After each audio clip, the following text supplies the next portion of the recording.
Por favor, abra sua Bíblia no Evangelho de João, capítulo 14. Nós vamos ler juntos a palavra do nosso Deus, estamos na sequência. Durante em muitas ocasiões da minha vida, eu perguntei às pessoas quem é Jesus. E eu ouvi várias respostas. A principal delas é: Jesus é tudo. E a expressão Jesus é tudo é basicamente como Jesus é nada. Tudo é o que é tudo. Não é verdade? A gente precisa apertar um pouco isso para identificar quem é Jesus, e esse é o grande ponto para a nossa vida. Então, o que nós fizemos? A pergunta foi: Jesus, quem é o Senhor? Jesus, quem é o Senhor? E nesse processo de Jesus, quem é o Senhor, nós resolvemos perguntar para Ele mesmo. Quem melhor do que a própria pessoa para se definir? Por que vamos definir alguém se Ele mesmo já se definiu? Se Ele mesmo já se apresentou? Então, Jesus disse, nós estudamos aqui, eu sou o pão da vida. Já estudamos, Ele disse, eu sou a luz do mundo. Já estudamos quando Jesus disse, eu sou a porta das ovelhas. Já estudamos quando Jesus disse, eu sou o bom pastor. Já estudamos quando Ele disse, eu sou a ressurreição e a vida. E hoje, a pergunta para Ele foi: Jesus, quem é o Senhor? Ele disse assim: eu sou o caminho. Ele já se apresentou para você também? João 14, versículo 1. Por partes, vamos. João 14, versículo 1. Não se turbe o vosso coração. Credes em Deus. Crede também em mim, disse Jesus. Na casa de meu Pai há muitas moradas. Se assim não fora, eu vou-lo teria dito, pois vou preparar-vos lugar. E quando eu for e vos preparar lugar, voltarei e vos receberei para mim mesmo, para que onde eu estou, estejais vós também. E vós sabeis o caminho para onde eu vou. Aí vem o versículo 5 e diz: disse-lhe Tomé: Senhor, não sabemos para onde vais, como saber o caminho? Respondeu-lhe Jesus, leia comigo: eu sou o caminho, e a verdade, e a vida. Ninguém vem ao Pai, senão por mim. Versículo 7, se vós me tivesseis conhecido, conhecereis também a meu Pai. Desde agora o conheceis e o tendes visto. Jesus, quem é o Senhor? Eu sou o caminho. Eu sou o caminho. Como chegar a algum lugar sem saber o caminho? Em tempos outros, as bússolas, os mapas, aquelas guias, lembra aqueles guias enormes? Eu não sou desse tempo, eu sou bem mais novo, mas as pessoas andavam com um livro grande assim, os taxistas tinham isso dentro do carro, para saber chegar a uma determinada rua, eu ia dizer lua, porque parecia que podia. A tecnologia veio e nos trouxe o privilégio de um aplicativo que vai dizer para a gente como é que chega a um determinado canto. Às vezes ele diz para a gente entrar em alguns lugares que a gente que conhece diz: eu não vou lá não. Quem não conhece vai, e o aplicativo não vai. O que se apresenta? Na dimensão espiritual, nem todos os caminhos levam a Deus, como se costumava dizer. Existe uma confusão entre chegar a Deus e achar que chegou. E eu queria pedir a sua atenção para esse item aqui. Existe uma diferença entre chegar a Deus e achar que chegou. Pode ser que a gente sinta uma paz, um bem-estar, uma espécie de harmonia, consequência de um equilíbrio entre nossas expectativas, porém totalmente centrado na dimensão emocional. Isso acontece muitas vezes. Estou sentindo uma paz, eu estou me sentindo, é emoção. Não se pode confundir um suposto bem-estar com o Evangelho de Jesus. E aqui eu queria chamar a sua atenção. O príncipe da paz, o Senhor Jesus Cristo, é uma pessoa, não é um lugar. Jesus não é um lugar, Jesus não é uma música, Jesus não é um tom de voz, Jesus não é uma prece, Jesus não é uma posição, Jesus não é uma repetição de frases, Jesus é uma pessoa.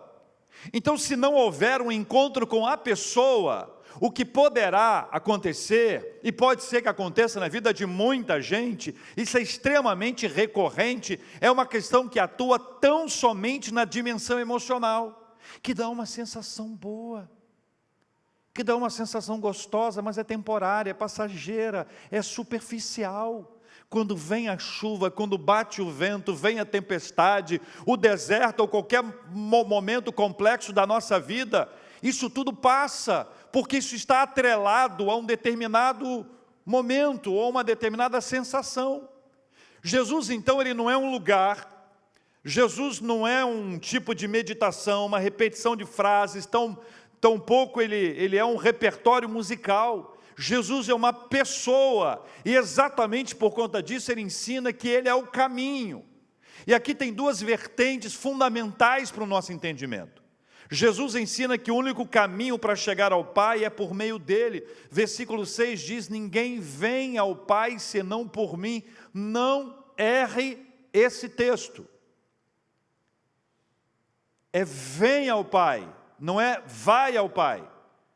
Não se pode mais errar o que está explícito na palavra de Deus. Jesus ensina que o único caminho para chegar ao Pai é por meio dele. Disse ele: ninguém vem ao Pai senão por mim.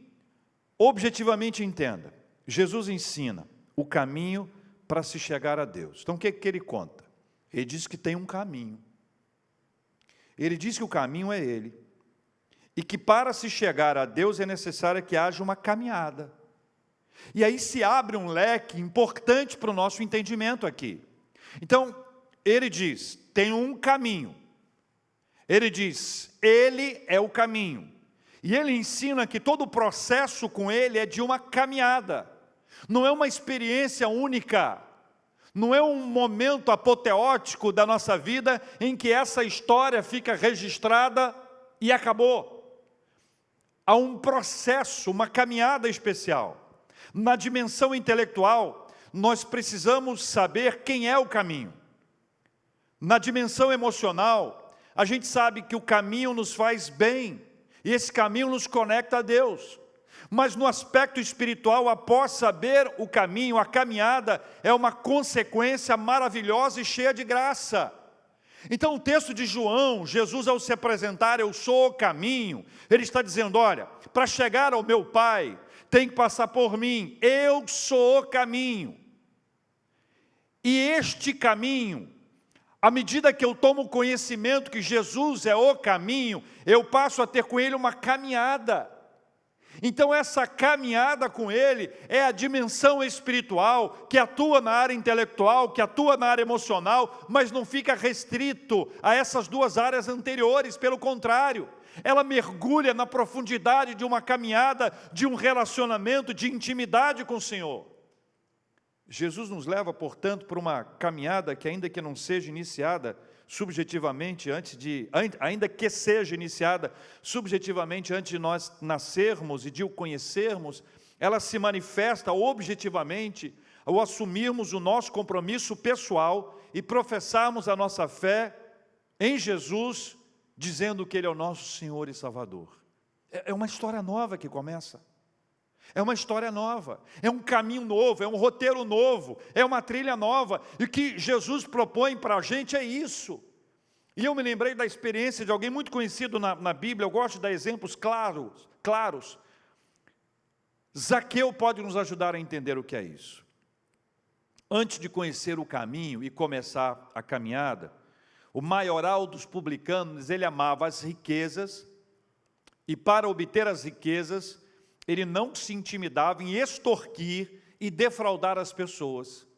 Esse era o caminho dele, era parte da sua normalidade. Sabe aquele tipo de gente que não se incomoda de agir de forma corrupta, que dorme bem, que prossegue a vida como se nada tivesse acontecendo? Zaqueu.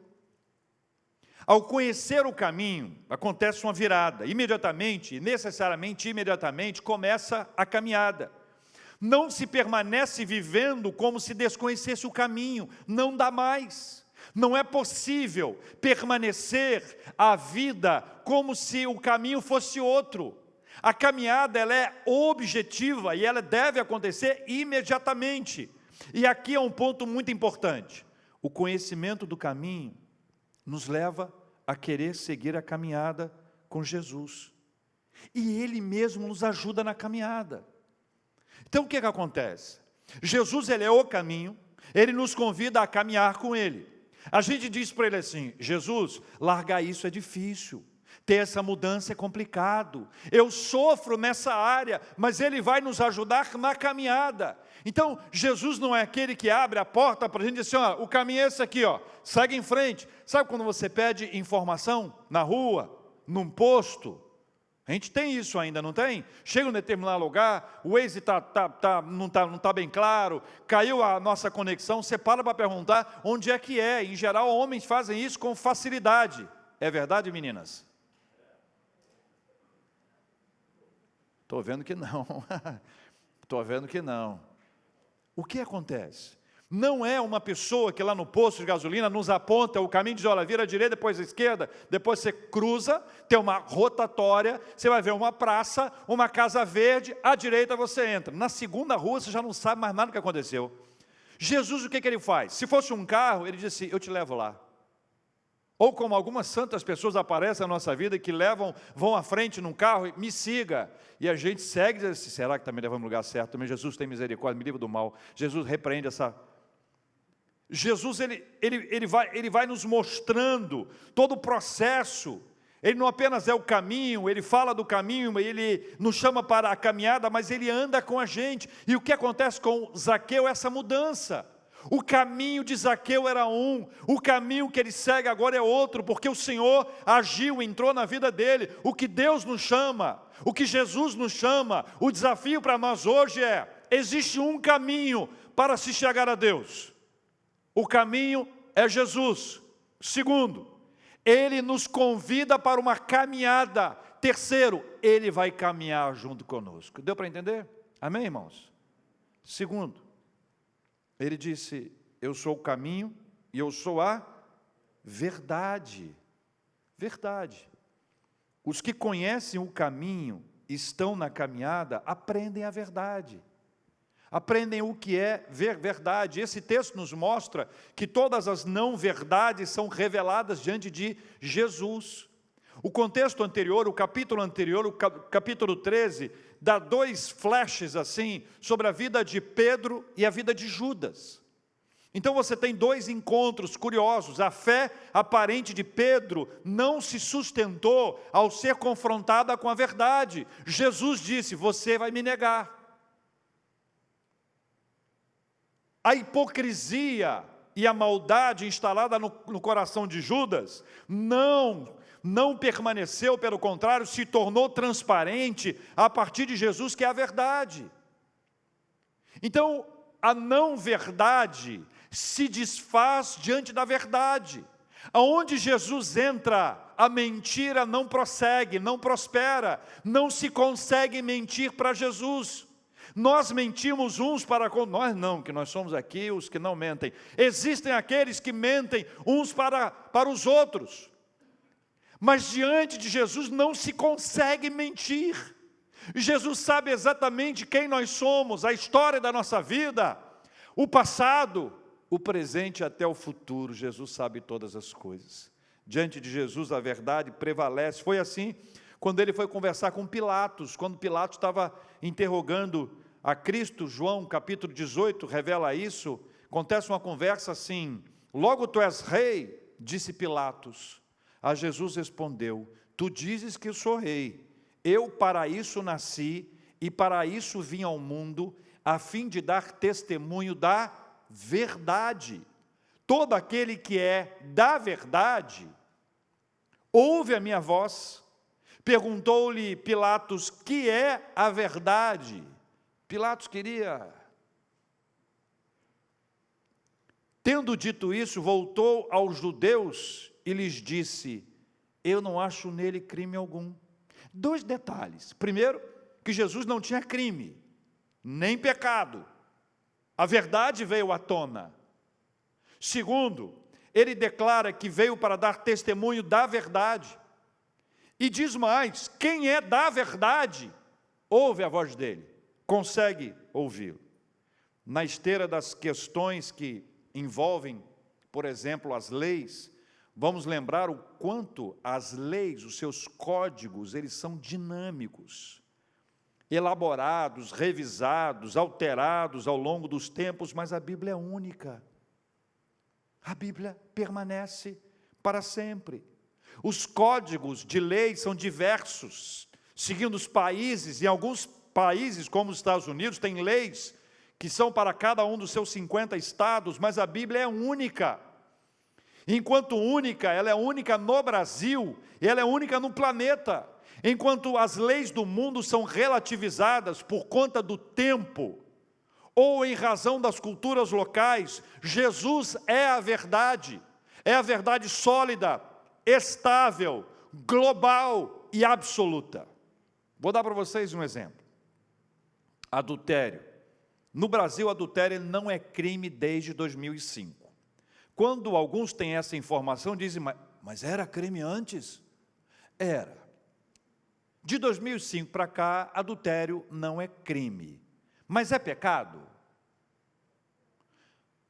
À medida que a gente compreende que, embora a lei brasileira não entenda adultério como crime, e eu não estou discutindo a lei, a Bíblia diz que é pecado. E é pecado, machistas, para homens e mulheres, feministas, para mulheres e homens. A Bíblia é absolutamente clara ao nos trazer a sua percepção. Então veja, o que acontece é que a sociedade, ela quer que o Evangelho se adapte a ela.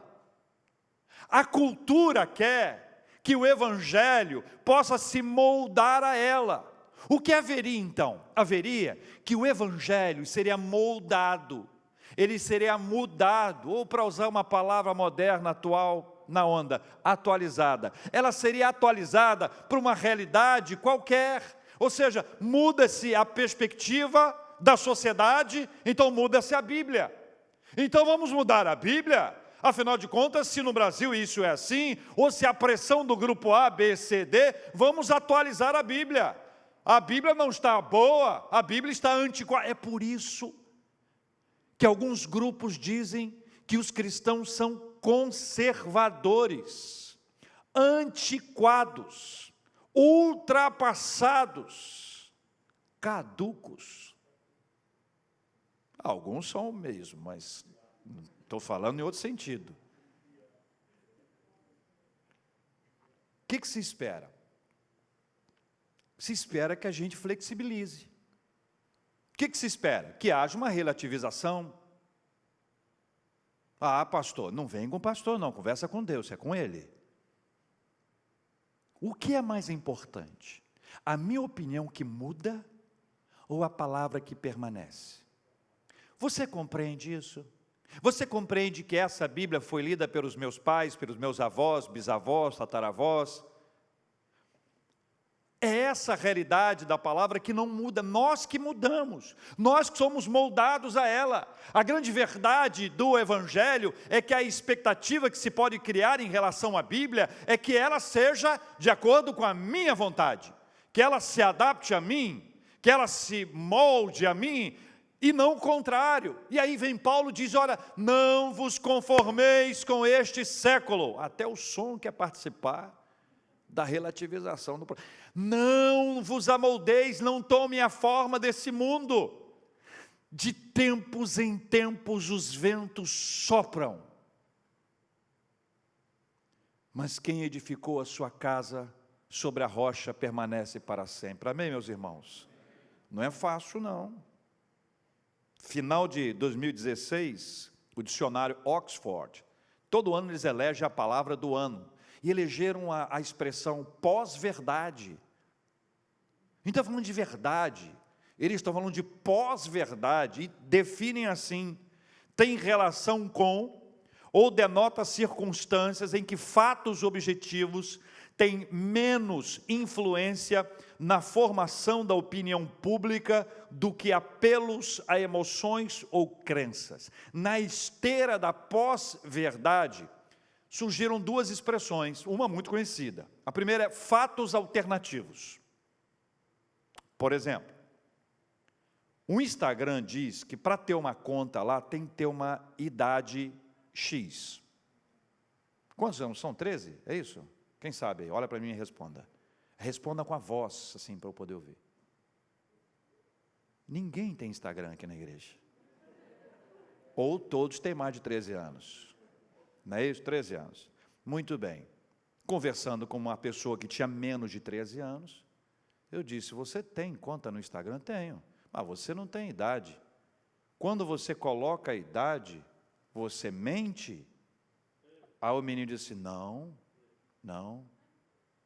eu coloco uma outra. Foi, mas não é mentira? Não é mentira, é diferente. Falta alternativo, pós-verdade. A outra expressão mais conhecida é fake news, estamos acostumados a elas. Quem é que não já passou uma fake news por aí? Nós não. Tem gente que sim. Fake news mata.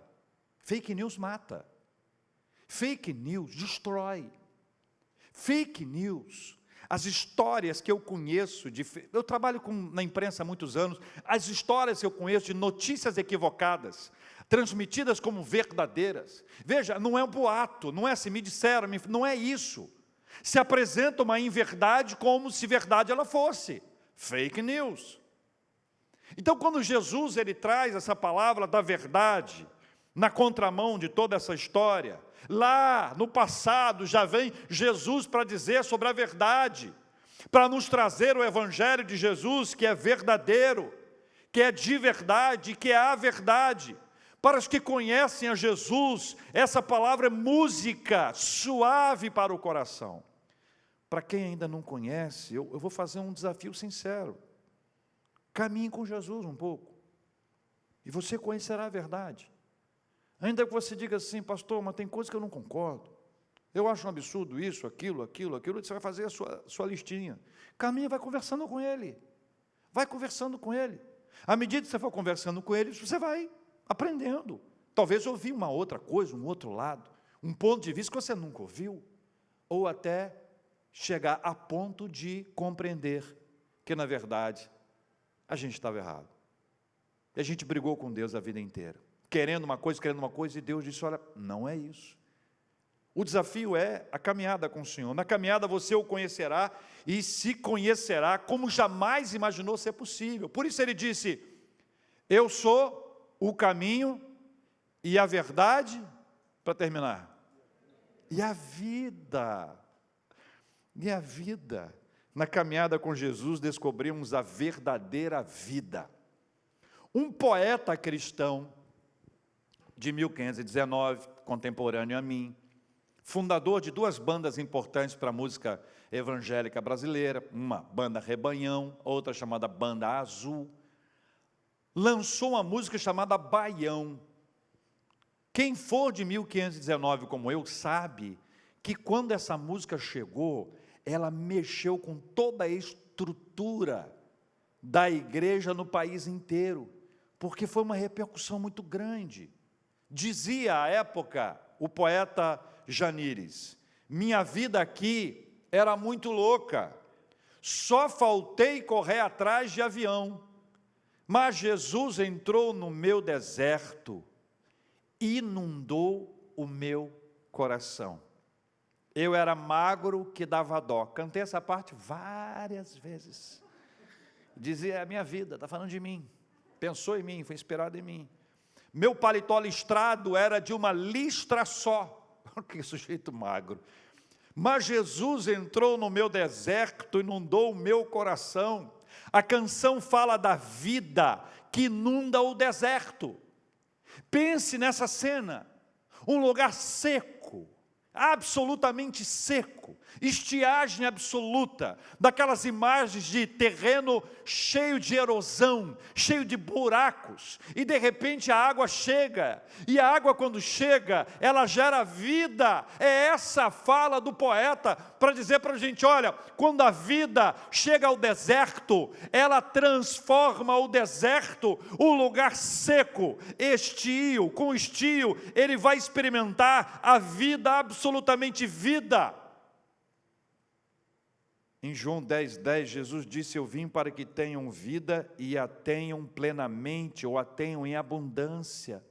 Essa vida é aplicada em dois momentos. O primeiro momento que ela é aplicada agora. É uma vida para agora. É uma vida para esse instante.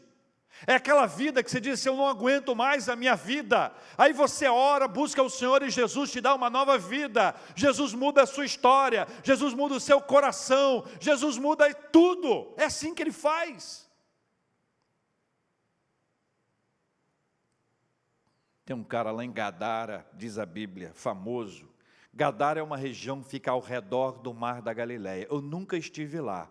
Eu estive em vários outros pontos da Galileia, mas lá eu nunca estive. Eu tenho muita vontade de ir lá. Gadara é o lugar onde estava o gadareno que Jesus foi. Lembra dessa história bíblica? Que ele estava lá endemoniado. Jesus chegou lá, expulsou dele uma legião de demônios. Demônios entraram nos porcos. Estão lembrados desse texto? Eu queria escrever um livro sobre esse assunto. Mas eu queria escrever um livro não apenas como costumeiramente se escreve, eu queria passar uma noite no cemitério para ter uma ideia como é que é. Porque, vejam meus irmãos, ele morava no cemitério. E eu queria, sou jornalista, queria como estudo de caso, trazer uma referência assim, né? Ele estava em Gadara, ele estava no cemitério, ele era dado como morto queriam que ele estivesse. Seus amigos o abandonaram, o deixaram, sua família determinou que ele fosse aprisionado, encarcerado, ele vivia preso dentro das grutas, das cavernas, e quando as pessoas passavam, ele as perseguia. Quando Jesus chega, ele já se depara com o Salvador que ali está, e Jesus ordena uma libertação extraordinária para alguém que estava morto espiritualmente. A vida entrou. A vida entrou. Quando ele chegou à cidade com Jesus e os seus discípulos, as pessoas ficaram com medo. Diz a Bíblia, diz o Evangelho do Senhor Jesus Cristo, que quando ele recuperou absolutamente, diz Marcos capítulo 5, versículo 15, que as pessoas ficaram com medo por causa da mudança da sua aparência, e porque estava em perfeito juízo. Eu já encontrei muita gente endemoniada. A aparência é terrível. Mas depois de liberta, parece que é outra pessoa. É vida. É vida, irmãos. Jesus, quando chega para nós, Ele se apresenta, Ele se revela, e nós recebemos da parte dEle a bênção da vida. Outro sentido a ser aplicado à vida agora é a vida eterna. É aquela vida que está no contraponto da morte física. Jesus está falando da sua própria morte no capítulo 13, no capítulo 14. E ao falar da sua morte física, Ele fala da sua vida espiritual. E Ele quer dizer para a gente, olha, não se turbe o vosso coração, credes em Deus, crede também em mim. Na casa de meu pai há muitas moradas, se assim não fora, eu vou-lhe teria dito, pois vou preparar-vos lugar, e quando eu for, olha que coisa linda,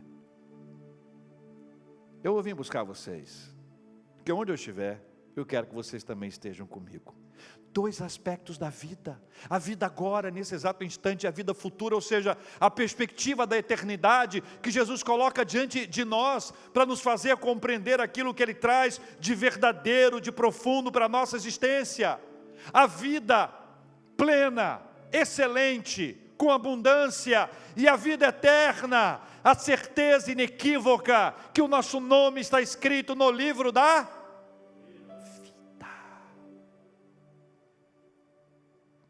Jesus,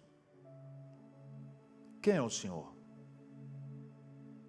Eu não estou perguntando quem é Jesus para você. Eu estou perguntando para Jesus. Jesus, quem é o Senhor? Você entende a inversão da lógica? A lógica não está centrada no ser humano. Quem é Jesus para mim? Como se eu agora fosse definir Jesus para as pessoas. Esse não é o ponto é Jesus, quem é o Senhor. A centralidade é Cristo. O centro dessa história toda é Jesus Cristo. Jesus, quem é o Senhor? E Ele diz, eu sou o caminho. E o desafio dele para nós, o convite dele para nós, é que nós venhamos a entender que para chegar a Deus tem que ser por meio de Jesus. Ele é o caminho. E Ele nos convida para caminharmos com Ele.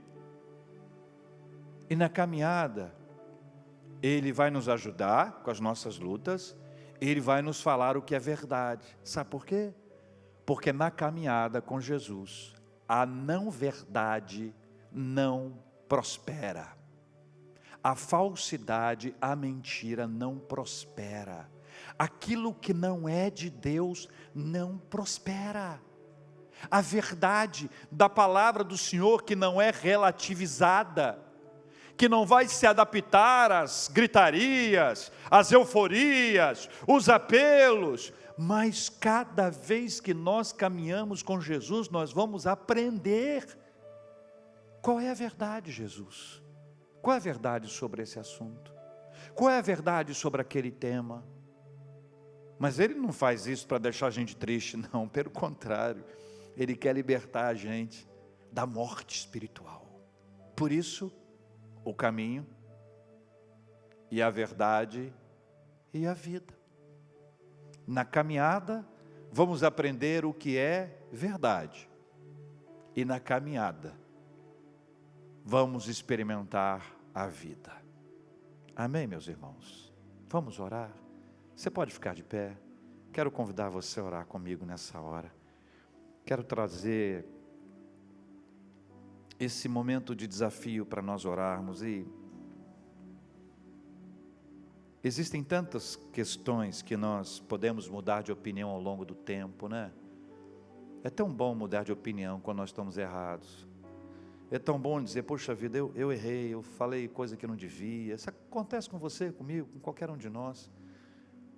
Mas olha, a palavra de Deus, ela permanece para sempre. Tudo muda. Jesus disse, mas as minhas palavras não mudarão.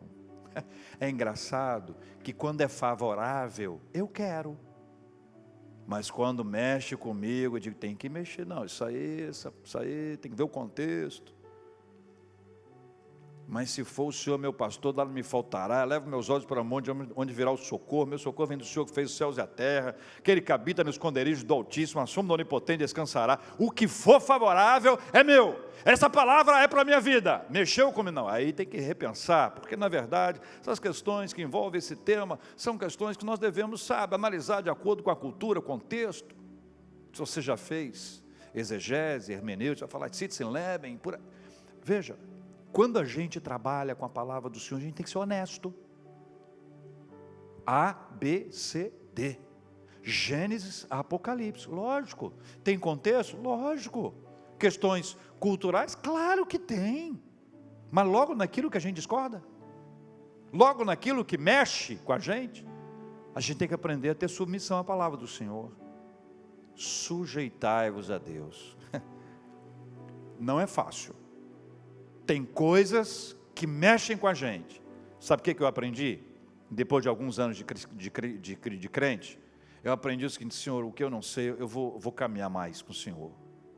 Eu preciso caminhar mais com o Senhor, eu preciso aprender, na verdade, ou a verdade sobre esse tema. Eu estou meio inseguro sobre esse assunto. Quando alguma coisa me constrange, quando aquilo me impacta, quando a sociedade fala comigo de alguma forma, quando a cultura do meu tempo, ela reage àquilo que a palavra de Deus me diz, eu digo, Senhor, eu preciso caminhar com o Senhor nesse assunto, eu estou meio tenso com esse tema, me ajuda. E a sensação que eu tenho, vou dizer para vocês, a sensação que eu tenho, física, tá? Eu vou dar o retrato, é como se eu dissesse isso para ele me chamasse, colocasse a mão nos meus ombros e dissesse assim, vem comigo. Vamos caminhar. Aí eu trago aquela imagem de Enoque, da Bíblia. que Enoque andou com Deus e Deus o tomou para si. Já disse isso outras vezes, vou dizer aqui para registrar mais uma vez. Reverendo Evaldo Beranger, um amigo querido, respondendo à pergunta, por que Jesus orava tanto? Ele disse, porque ele tinha saudades do Pai. Aí ele citou Enoque. E aí tem a fala dele que eu vou ilustrar. Enoque e Deus estavam conversando e estavam andando. Andando, conversando, andando, conversando, andando, conversando, andando, conversando, andando, conversando, andando, conversando. Aí diz que Deus chegou para Enoque e falou assim, Enoque, está mais perto da minha casa que da sua. Vão comigo. E Enoque foi chamado, não viveu a morte. Não viveu a morte. Essa é só uma ilustração para chamar a nossa atenção para uma caminhada. Antes de dizer que a Bíblia está errada, saiba o que diz a Bíblia. E ainda que você saiba e diga assim, isso aqui, caminha com Deus. É muito fácil dizer que se discorda do que não se conhece. Mas quando a gente conhece, e ainda que a gente não entenda o seu todo, nosso coração é quebrantado na presença do Senhor, e o Espírito Santo vai nos levar a toda verdade. Ele é o guia, o Espírito da verdade. Vamos orar. Senhor Deus e Pai, em nome de Jesus, obrigado por se revelar a nós. Hoje perguntamos quem é o Senhor, e o Senhor nos diz, eu sou o caminho, eu sou a verdade, eu sou a vida. Obrigado por ser o caminho, obrigado por nos mostrar o caminho, e obrigado por nos chamar para uma caminhada com o Senhor. Obrigado por ser a verdade. Diante do Senhor as nossas mentiras desaparecem. A nossa hipocrisia, incoerência, falsidade não acha lugar para prosperar. Aquilo que está escondido, nos cantos mais escondidos, não permanece. A verdade sempre vem à tona. Obrigado por ser a verdade. E ainda que existam temas que para nós hoje, no século 21, são mais complexos, o Senhor não nos abandona. É na caminhada que o Senhor vai nos ensinar. É na caminhada que o Senhor vai dizer para a gente por quê, o que, vai esclarecer para a gente, vai falar ao nosso coração e à nossa mente. Obrigado por ser a vida, porque estávamos mortos em nossos delitos e pecados, e o Senhor nos deu vida. Vida hoje, com excelência, vida com abundância, vida verdadeira, vida real, não ilusória, mas uma vida poderosa na presença do Senhor. E já nos assegurou de uma vida eterna para aqueles cujos nomes estão escritos no livro da vida. É promessa do Senhor, nós nos apropriamos dessa palavra. Jesus é o caminho, Jesus é a verdade, Jesus é a vida, louvado seja o nome do Senhor. Pai, trata o nosso coração, trata o nosso coração, ensina-nos as tuas verdades, ensina-nos a vida ao longo da caminhada. Tem dia difícil, tem noites longas, tem o tempo do choro, o tempo do pranto, mas ao longo da caminhada o Senhor nunca nos deixa. Oramos pelos enfermos, Pai. temos pedido ao Senhor a bênção da cura em nome de Jesus. A bênção do Senhor sobre o trabalho dos médicos, de todos os profissionais de saúde. A bênção do Senhor para a cura dessa pandemia. Que essas vacinas avancem. Deus, quantas histórias nós temos ouvido, nós entregamos em Tuas mãos. Nós oramos, ó Deus, pelos que estão enlutados, chorosos, cheios de saudade. Com Teu Espírito Santo, consola e conforta, faz o milagre da paz, que não tem nenhuma explicação. Nós oramos, ó Deus, pelas nossas famílias e pedimos que famílias sejam mantidas, fortalecidas, que haja reconciliação, que haja paz entre os casais, entre pais e filhos, que na família haja amor e respeito, que filhos honrem seus pais e que pais não provoquem os seus filhos à ira, como diz a Tua palavra. Oramos pela nossa economia, pelas nossas finanças, oramos pelo nosso trabalho, oramos por novas oportunidades de negócios, oramos, ó Deus, pela igreja, pela manutenção financeira da igreja. Tenha misericórdia, tenha compaixão, levanta pessoas comprometidas com o Senhor para a manutenção da Tua casa. Oramos, ó Deus, por todas as igrejas. Oramos pelo nosso país, oramos pelas eleições que se avizinham. Deus querido, tenha misericórdia de nós. Também queremos agradecer por todas as bênçãos que nós já recebemos. Quando oramos, nós pedimos, mas pedimos agradecendo, sabendo que na hora do Senhor, e segundo a vontade do Senhor, essa bênção vai chegar, e nós já estamos agradecendo desde agora.